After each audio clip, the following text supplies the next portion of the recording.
It's the update, featuring Adrian Lockhart,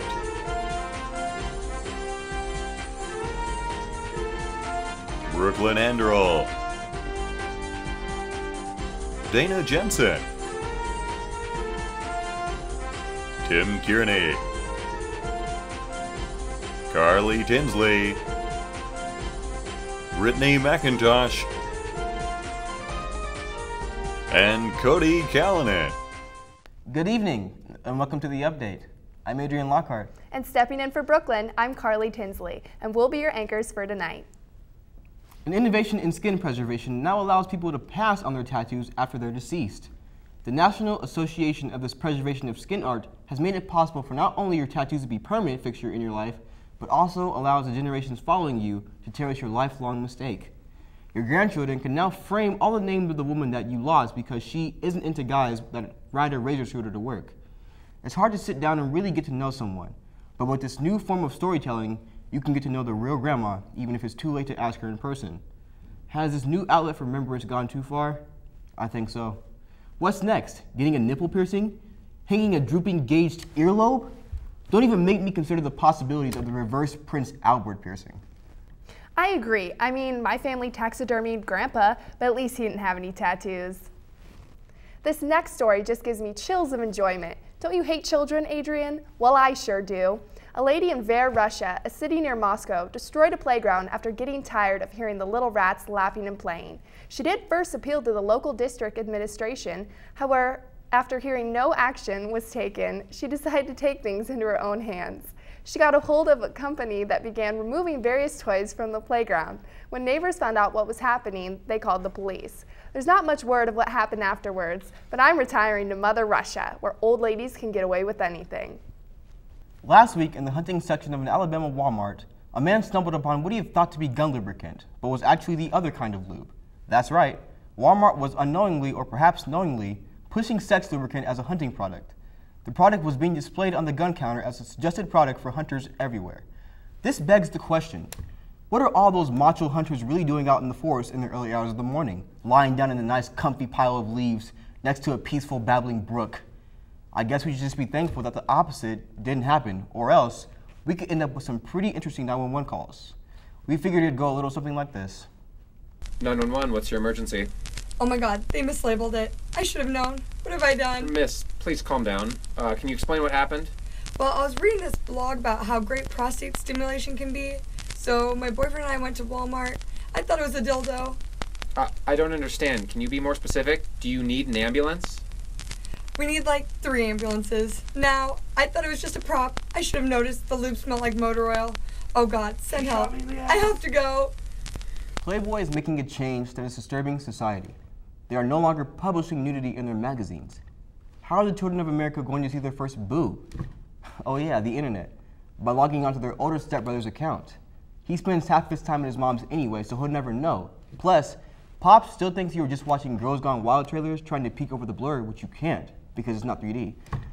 Don't ask me how I know that. The internet is stealing the porn demographic from Playboy because it is instantaneous and free, except for when you have to get your computer cleaned. And then you have to pay $100 and I lose all of my priceless family photos. Playboy's new goal is to compete with younger news sources instead of using sex appeal. At least with this new approach, my Playboy magazines will not be sealed shut 2 weeks after I read them. There's no doubt that in today's society, political correctness is a huge issue and continues to bring up issues that question everyday morals.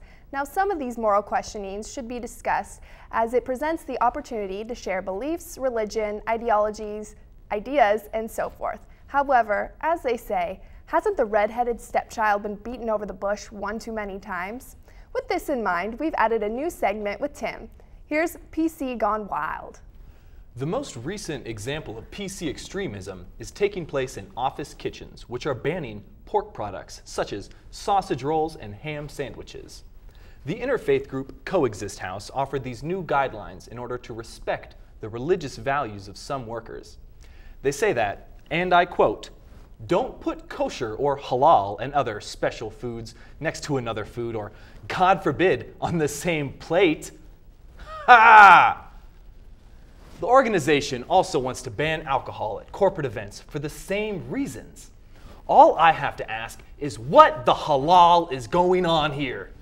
Why can't we just eat what we want and mind our own business? I mean, my whole apartment complex smells like curry, but you don't see me barging into my neighbor's house with a can of Febreze. All I'm saying is that a line needs to be drawn. That's why we need you, fellow updaters, to be the PC police. The PC police is out of control, so it's time to police those motherfuckers. This is America. We have the right to be jerks if we want to be. Not to mention that comedy is at stake here. I mean, do we really want to live in a world without South Park, Caddyshack, or Bad Santa? The answer is no. Okay then. And yet another promising bit of news for our great country. Lindsay Lohan announced this past week on Instagram that she may consider running for president in 2020, adding her name to the already very qualified pool of candidates that includes none other than Kanye West. To see just how good Lohan's chances might be against the Chicago-born rapper, we sent out our correspondent Cody Callanan to find out which beloved celebrity would earn the people's vote. All right, so we're going to ask people about Lindsay Lohan's announcement about running for president in 2020 alongside Kanye West. So we're going to ask if people had to choose between one or the other, which one they would choose and why. So this is going to be interesting. Let's do this. Who would you vote for? Ooh, that's a rough one right there. I'd probably give it to Kanye. He's got a lot more confidence, get the job done. Well, better than Lindsay Lohan.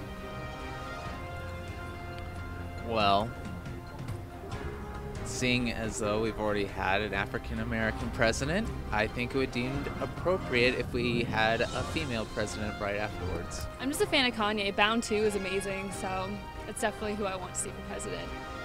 Well, I think that with Lindsay Lohan's history with recreational drug use, it might strengthen her platform if she were to propose legal drug use, you know? I don't know. I don't see their qualifications. Maybe Kanye, because he's a business owner. I guess. He's doing a lot of fashion sense, and he's gonna probably make the White House a bit more swaggered out, a little bit. He has a big ego, but I feel like his ego could like raise him to the top, you know? Like he could really make a difference. He's got some confidence, you know, and he might make some mistakes, but we're all human. Okay, so you're going for the demographic spread. All right, got a black guy, now we need a woman. That's your reasoning? Exactly. Well, there you have it. Seems like Kanye is taking the favor, and the only reason anyone would vote for Lindsay Lohan is to make sure a woman is president. So, back to the desk. Thanks, Cody.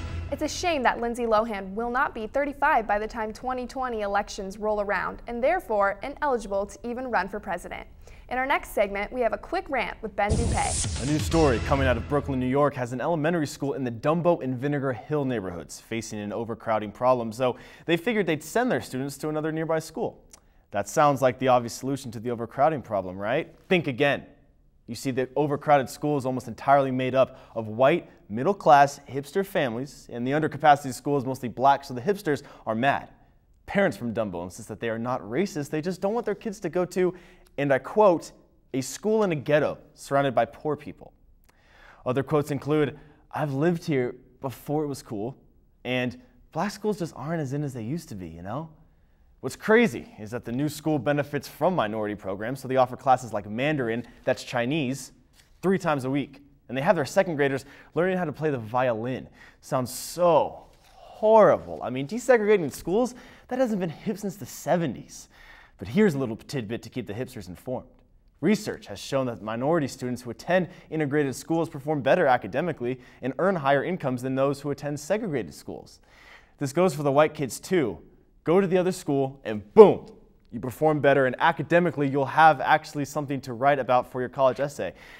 Now that you know, get your kids transferred quick before all the hipsters find out it's back in pseudo style. Thanks for listening. Here's In Depth with Dana Jensen. Thank you, Ben. A popular Australian kids TV show, Play School, usually teaches arts and crafts, but last episode it showed something that hopefully went over the heads of any young viewers. A guest on the show started with a plastic bottle and a straw and went on to make something that closely resembled a homemade bong. Since this isn't the first TV show for kids with subliminal messages, we've invited an expert to teach you some arts and crafts so you can personally teach your kids how to do it. Of course, this actually takes effort on your part, so we're just going to assume that you won't take the time to appeal to a more proactive demographic. Here's our guest arts and crafts expert, Mr. Flippy Floppy.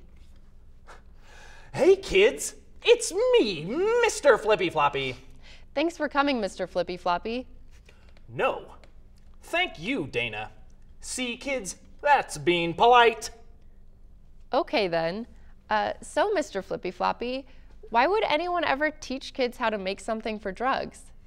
Well, Dana, it was supposed to be an enthralling waterfall for kids to make with homemade supplies. I know. Some people used it for different reasons, but take a look at this. Just a regular apple, right? Right. Well, if you take a pen and poke a big hole through the stem and the side of it, boom, a waterfall that you can eat. You can even breathe through it. Yeah, that's a bong. No, what? No, it's, okay. Well, let me show you how to make a different type of waterfall. You can recycle your Coke cans. If you crush the middle like this, and then make a dent in the middle like that, and then you can poke a little hole in the middle. Now, look at that. From a soda can to a waterfall in just a minute. And you can also put some Mary Jane on it too. No! But I've been airing a TV show for kids like this for a while. Who's even watching? No wonder I've been getting so many awesome brownies from parents. Well, thanks for coming anyways, Mr. Flop. What? No. What about this? Still a bong.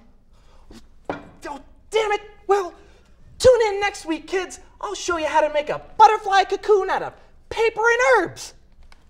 Oh, put that away. And now, a public service announcement.